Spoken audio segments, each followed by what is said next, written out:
pessoal e os acréscimos delas decorrentes.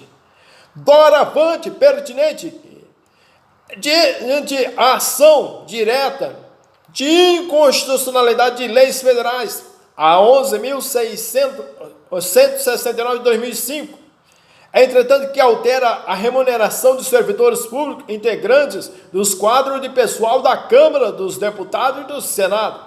Alegações, inobservância de exigência de prévia dotação orçamentária. Claro, a ausência de dotação orçamentária prévia em legislação específica não autoriza a declaração de inconstitucionalidade da lei, impedindo tal somente a sua aplicação naquele exercício financeiro. A ação direta não conhecida pelo argumento da violação. Entretanto, senhor, no inciso 2, se houver autorização específica na lei de diretriz orçamentária, ressalvada as empresas públicas e sociedade de economias mista. No parágrafo 2º, decorrido o prazo estabelecido na lei complementar referida nesse artigo para adaptação aos parâmetros ali previstos, serão imediatamente suspensos todos os repasses de verbas federais ou estaduais aos estados, ao Distrito Federal, aos municípios que não observarem o que os referidos limites. A questão jurídica, diante do julgamento da Suprema Corte, diz com que a necessidade de observância aos limites de gasto da administração pública estabelecidos em lei complementar. No caso, trata especificamente de atualização dos valores relativo a esse dado do compromisso. Entretanto, temos o inciso 1, inciso 2 e parágrafos a seguir. Entretanto, senhores, doravante, vamos discorrer e comentar o título 7 da Ordem Econômica e Financeira, na cabeça, Mãe Constitucional, dos Princípios Gerais da Atividade Econômica, artigo 170 da nossa Mãe Constitucional. Manda bala na cabeça. Entretanto, senhor, a ordem econômica, fundada o quê? Na valorização do trabalho humano e na livre iniciativa, tem por fim assegurar a todos o que? Existência digna, conforme os ditames da justiça social, observados os seguintes princípios. Manda ver o Estatuto Constitucional das franquias individuais e liberdades públicas, ao delinear o que é o regime jurídico, a que essas questões é considerada de forma ética, que informa que permite que sobre essas incidam limitações de ordem jurídica, destinadas de um lado a proteger a integridade e interesse social, de modo a assegurar a coexistência harmoniosa das liberdades. Por nenhum direito ou garantia pode ser exercido em detrimento de ordem pública ou com desrespeito aos direitos e garantias de terceiro. A regulação estatal no domínio econômico, por isso mesmo, seja no plano normativo, seja no âmbito administrativo, traduz o que é competência constitucionalmente assegurada ao poder público, cuja atuação destinada a fazer prevalecer os vetores condicionados da atividade econômica. Entretanto, é bastante justificável, aditado por razões de interesse, especialmente aquelas que visam preservar a seguridade coletiva do povo, a obrigação do Estado, impregnada de qualificação constitucional, de proteger a integridade e valores fundados na preponderância do interesse social e na necessidade de defesa de incolumidade pública legítima, medidas governamentais no domínio econômico, decorrentes do exercício do poder.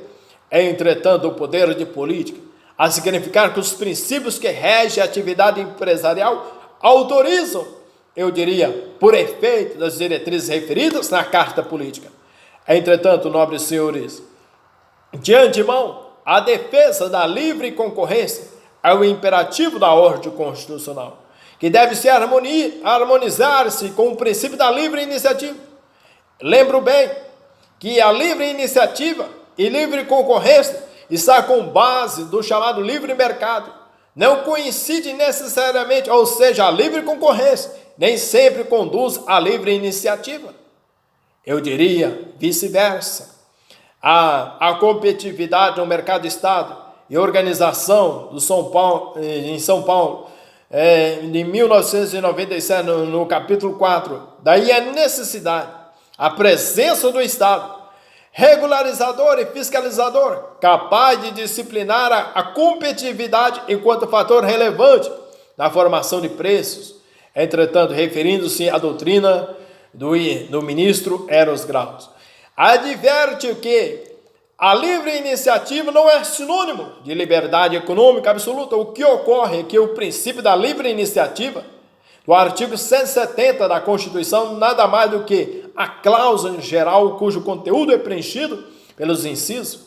No mesmo artigo, esses princípios claramente definem a liberdade de iniciativa, não como uma liberdade anárquica, eu diria, porém, social, que pode se amoldar, consequentemente, ser limitada. Entretanto, senhor, percebe que a má-fé do candidato à vaga de juiz classista resta configurado quando viola preceito constante dos atos constitutivos, seja, fugiu aqui, escapou da goela do sindicato e declara falsamente, em nome da entidade sindical, o cumprimento de todas as disposições legais e estatutárias para a formação de lista enviada ao TRT. O trabalho consubstanciado, valor social, constitucionalmente protegido. Entretanto, é certo que a ordem econômica define a opção por um sistema na qual joga um papel primordial a livre iniciativa. Essa circunstância não se legitima, no entanto, a assertiva de que o Estado só interviria na economia em situação excepcional. Mas o simples instrumento de governo da nossa Constituição inicia diretrizes e programas e fins a serem realizados pelo Estado e pela sociedade. Postula um plano de ação global, normativo, para que o Estado e a sociedade, informados pelos preceitos vinculados à livre iniciativa, é a expressão de liberdade instituída não apenas pela empresa, mas pelo trabalho. Por isso, a Constituição, ao contemplá-lo, cogita também da iniciativa do Estado. Não a privilegia, portanto, como um bem pertinente apenas à empresa. Se de um lado a Constituição assegura a livre iniciativa e do outro determina o Estado a adoção de todas as providências tendentes a garantir o Estado, o efetivo exercício do direito à educação, à cultura e ao desporto. Entretanto, senhores, no inciso 1, a soberania nacional. Inciso 2, a propriedade privada. Se a restrição ao direito de construir advinda da limitação administrativa é esta causa de aniquilamento da propriedade privada, resulta em favor do proprietário o direito à indenização. Todavia, o direito de edificar é relativo, dado que condicionado à função social da propriedade. Se as restrições decorrentes da limitação administrativa preexistiriam que a aquisição do terreno, assim já do conhecimento dos adquirentes, não pode esses, com base em tais restrições, pedir indenização ao poder público. Inciso 3º, função social da propriedade. Falência e recuperação judicial. Inexistência de ofensa aos artigos 1º, inciso 3º, inciso 4º, 6º e 7º, inciso 1 do artigo 170 da Constituição.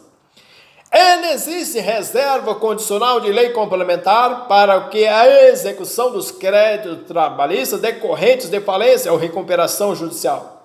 Não há também inconstitucionalidade quando a ausência de sucessão de créditos trabalhistas. Igualmente, não existe ofensa à Constituição no tocante ao limite de conversão de créditos trabalhistas em quirografados. Diploma legal que vai objetivar, prestigiar a função social da empresa e assegurar tanto quanto possível a preservação dos postos de trabalho.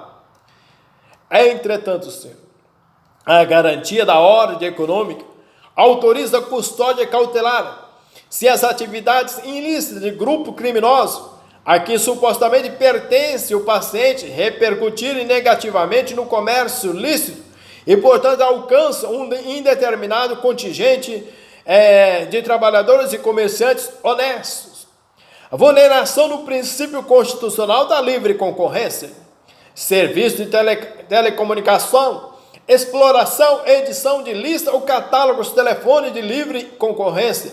Se por um lado a publicação e distribuição de listas ou catálogos telefônicos constituía um ônus das concessionárias de serviços de telefonia que pode cumpri-los com ou sem vinculação de publicidade. Não se pode dizer que essas tinham exclusividade para fazê-lo. A edição ou divulgação de listas, qualquer forma ou denominação, a comercialização, eu diria, da publicidade nela incerta, são de competência exclusiva da empresa exploradora do respectivo serviço de telecomunicação que deverá contratá-la com terceiro, sendo obrigação, em tal caso, a realização de licitação. Era inconstitucional, tendo em vista a Carta de 69, na medida que institui reserva de mercado para a comercialização das listas telefônicas em favor de empresas concessionárias. Inciso 5º. Defesa do consumidor. Fala forte, mãe. Aplicação, o Código de Defesa do Consumidor nos casos de indenização por danos morais e materiais por má prestação de serviço em transporte aéreo. Nesses autos, discute-se a utilização do sistema de código de barras e as exigências. Entretanto, a disciplina superou o entendimento consagrado no ato impugnado da lavra do ministro da Justiça.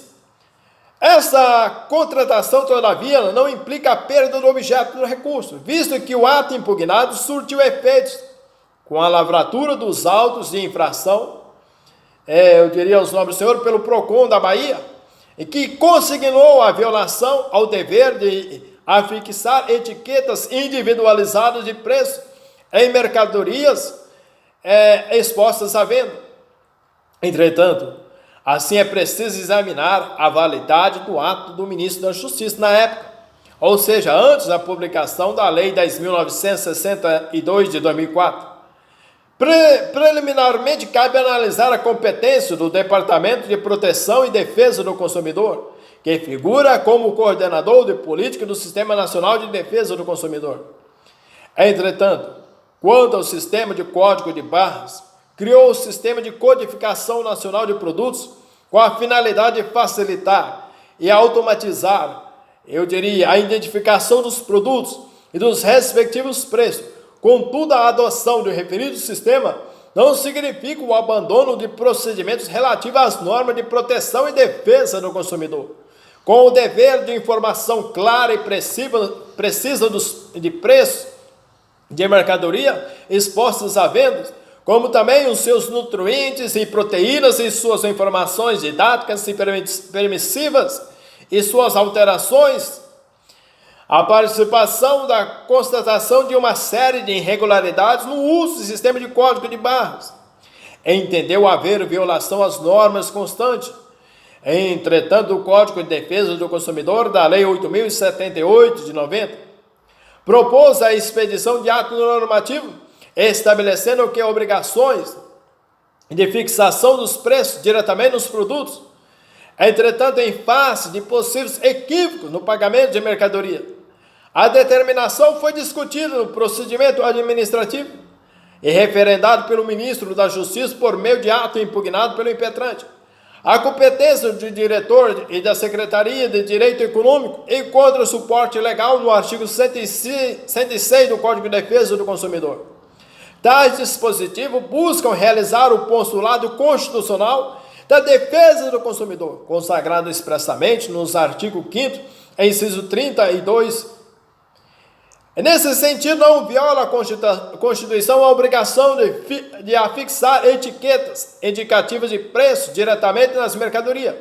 Não há que se falar em ofensa ao princípio da proporcionalidade, pois o ato impugnado revelou-se adequado e necessário atingindo sua finalidade de proteção e defesa do consumidor. Entretanto, o princípio da defesa do consumidor se aplica a todo o capítulo constitucional da atividade econômica. Afastam-se as normas especiais do Código Brasileiro da Aeronáutica e da Convenção de Varsóvia, quando implicarem retrocesso social ou vilipêndio aos direitos assegurados pelo Código de Defesa do Consumidor. A aparente inconstitucionalidade da resolução de autoridade estadual, que sob o pretexto de exercício de poder de polícia, que vai disciplinar o que é o horário de funcionamento de estabelecimentos comerciais, matéria de consumo e assuntos análogos. Entretanto, as instituições financeiras estão todas elas alcançadas pelas incidências das normas vinculadas pelo Código de Defesa do Consumidor, é toda pessoa física ou jurídica que utiliza como destinatário final a atividade bancária, financeira e de crédito, a comercialização de produtos por meio de vasilhames, recipientes ou embalagens reutilizáveis, gases liquefeitos de petróleo engarrafado, diretrizes relativas à requalificação dos botijões, o texto normativo constitucional relativamente ao consumo de produtos acondicionados em recipientes reutilizáveis, a matéria em relação à qual o Estado membro detém competência legislativa. Quanto ao GLP, a lei impugnada determina que o titular da marca estampada em vasilhame, embalagem ou recipiente reutilizável não obstrui a livre circulação do continente. No artigo 1º, no caput, estabelece que a empresa que reutilizar o vasilhame efetue sua devida identificação através de marca, logotipo, caractere ou símbolo, de forma a esclarecer que o consumidor, a compra de gás de distribuidora e de seu revendedor é operada concomitantemente à realização de uma operada entre o consumidor e o vendedor de gás. Trocam-se botijões, independente de qual seja a marca neles forjada. Esse dinamismo de mercado do abastecimento de gás liquefeito de petróleo, a lei hostilizada limita-se a promover a defesa do consumidor, dando concreção ao dispositivo no artigo 170, parágrafo 5º da Constituição. Entretanto, senhor, o artigo 170, inciso 6º, a constitucionalidade dos atos normativos, proibitivos de importação de pneus usados, reciclagem de pneus usados, ausência de eliminação total dos seus efeitos nocivos à saúde e ao meio ambiente equilibrado, afrontas ao princípio constitucional de saúde do meio ambiente ecologicamente equilibrado. Esse desenvolvimento sustentável, crescimento econômico, garantias paralela e superiormente respeitada da saúde da população, cujos direitos devem ser observados em face das necessidades atuais e daquelas previsíveis a serem previamente garantidos ao respeito às gerações futuras. Atendimento ao princípio da precaução, acolhido constitucionalmente, harmonizados com os demais princípios da ordem social e econômica, demonstração de que os elementos que compõem os pneus, dando-lhe durabilidade, é responsável pela demora na sua decomposição quando descartada em aterros. A dificuldade de seu armazenamento impede a sua queima, o que libera substâncias tóxicas e cancerígenas no ar. Quando compactadas inteiras, os pneus tendem a voltar à sua forma original e retornam à superfície, ocupando espaços que são escassos e de grande valia, em especial nas grandes cidades. Pneus inservíveis e descartados ao céu aberto são criadores de insetos ou transmissores de doenças. O alto índice calorífico de pneus, interessante para as indústrias cimenteiras, quando queimados a céu aberto, se tornam focos de incêndio difíceis de extinguir, podendo durar dias, meses, até anos.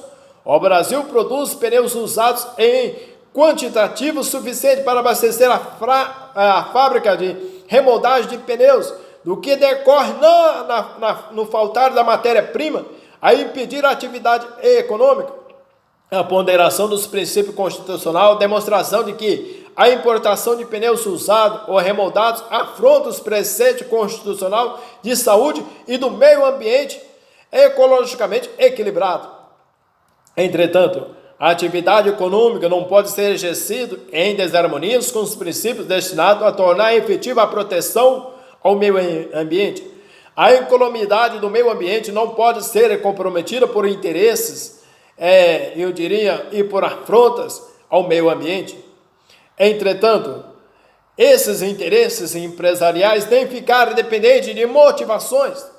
Entretanto, já no inciso 7º, reduções das desigualdades regionais e sociais. Inciso 8º, busca do pleno emprego. Inciso 9º, tratamento favorecido para as empresas de pequeno porte, constituídas sob as leis brasileiras e que tenham sua sede e administração no país. O Simples Nacional surgiu de prementes necessidade de se fazer com que o sistema tributário nacional concretizasse as diretrizes constitucionais do favorecimento às microempresas e empresas de pequeno porte. Em consonância com as diretrizes, visa a simplificação e a redução das obrigações dessas empresas, conferindo a elas um tratamento jurídico diferenciado, aí da isonomia, da igualdade, a ausência de afronta ao princípio da isonomia tributária. O regime foi criado para diferenciar, em iguais condições, aos empreendedores com menor capacidade contributiva e menor poder econômico, sendo desarrazoado que, nesse universo de contribuintes, se favorece aqueles em débito com o fisco pertinente, os quais participam do mercado com uma vantagem competitiva em relação àqueles que cumprem pontualmente com suas obrigações. Entretanto, doravante, é bastante pertinente o que vai assegurar o parágrafo único, é assegurado a todos o livre exercício de qualquer atividade econômica, independentemente de autorização de órgãos públicos, salvo nos casos previstos em lei. Ofende o que o princípio da livre concorrência, a lei municipal, que impede a instalação de estabelecimentos comerciais do mesmo ramo em determinada área. Súmula vinculante 49.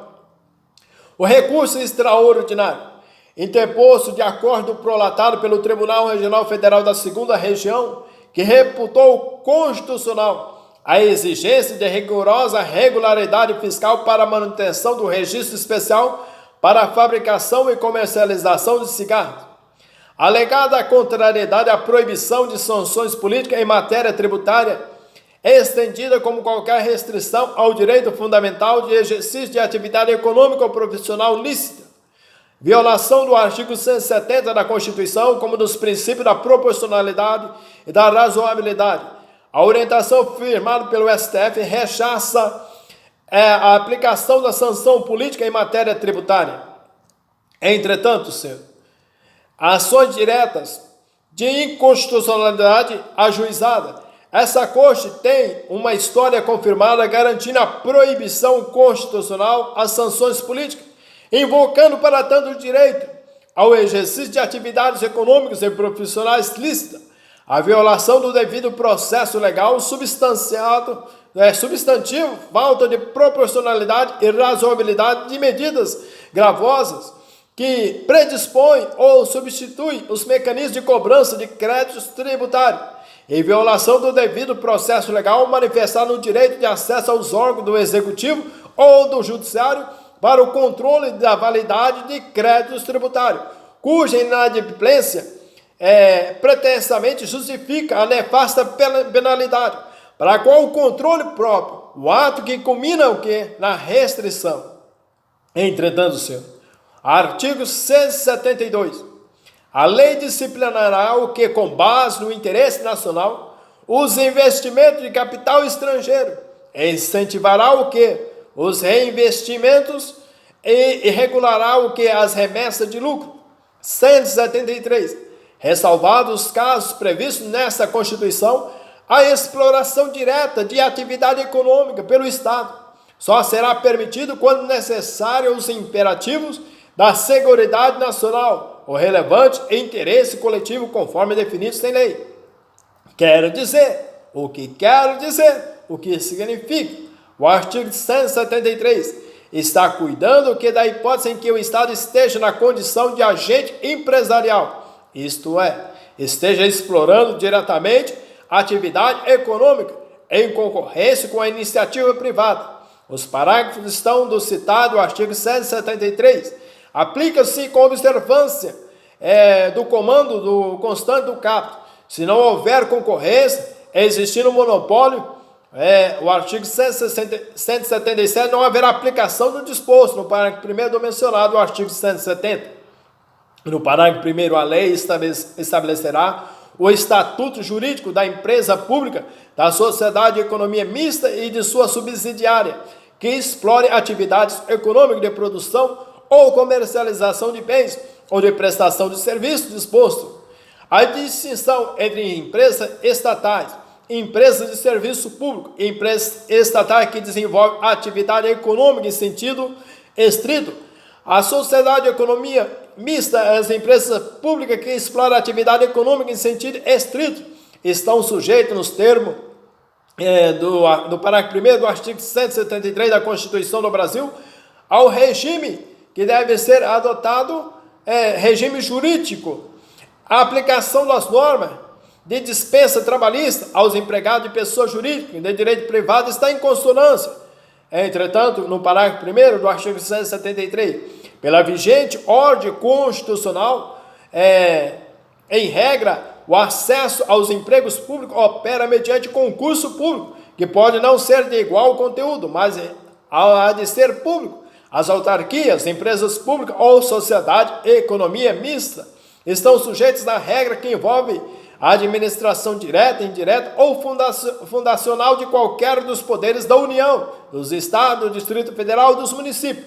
Sociedade e economia mista, destinada a explorar atividades econômicas, está igualmente sujeita a esse princípio que não colide com os expressos no artigo 173, parágrafo único. No inciso 1º, sua função social e forma de fiscalização pelo Estado e pela sociedade. Inciso 2. A sujeição ao regime jurídico próprio das empresas privadas é inclusive quanto aos direitos e obrigações civis, comerciais e trabalhistas e tributárias. É competente a justiça comum para processar e julgar causa em que é parte de sociedade de economia mista, súmula 556. Os privilégios da fazenda pública são, eu diria, de maneira existente a sociedade de economia mista que executa atividades em regime de concorrência ou que tenha como objeto distribuir lucros aos seus cotistas. Portanto, as empresas centrais elétricas do norte do Brasil, Eletronorte, não pode se beneficiar do sistema de pagamento por precatório de dívidas decorrente das decisões judiciais, artigo 160. Longe fica de vulnerar aí o pronunciamento no sentido de ser devida a indenização em virtude de rompimento de relação jurídica mantida por sociedade anônima de economia mista com particular. Entretanto, senhor, doravante, é bastante pertinente que o acordo do Tribunal de Contas da União, prestação de contas da empresa pública, da infraestrutura aeroportuária, infraero, emprego público, a regularização de admissões, contratações realizadas em conformidade com a legislação vigente, admissões realizadas por processos seletivos sem concurso público, validados por decisão realizada por administrativa. Doravante, senhor, estaremos no próximo artigo 173, no parágrafo único, no inciso 5º. A seguir, estaremos no próximo vídeo aí discorrendo, comentando, explicando e compartilhando o nosso amor, o nosso carinho. Bem-vindos à minha casa, meus amigos. Muitas vezes é bastante maçante explicarmos e comentarmos a Constituição Federal. Estou aberto à sua dúvida, à sua complementariedade, estou aberto qual seja aí a sua manifestação de forma plausível. Vamos aí somar, multiplicar, vamos aí agregar valores. Estamos aí juntos, dê o que vier, estamos aí abraçando esta causa. Um grande beijo no coração, Brasil. Até o próximo vídeo, se Deus quiser. Em nome de nosso Senhor Jesus, estaremos aqui.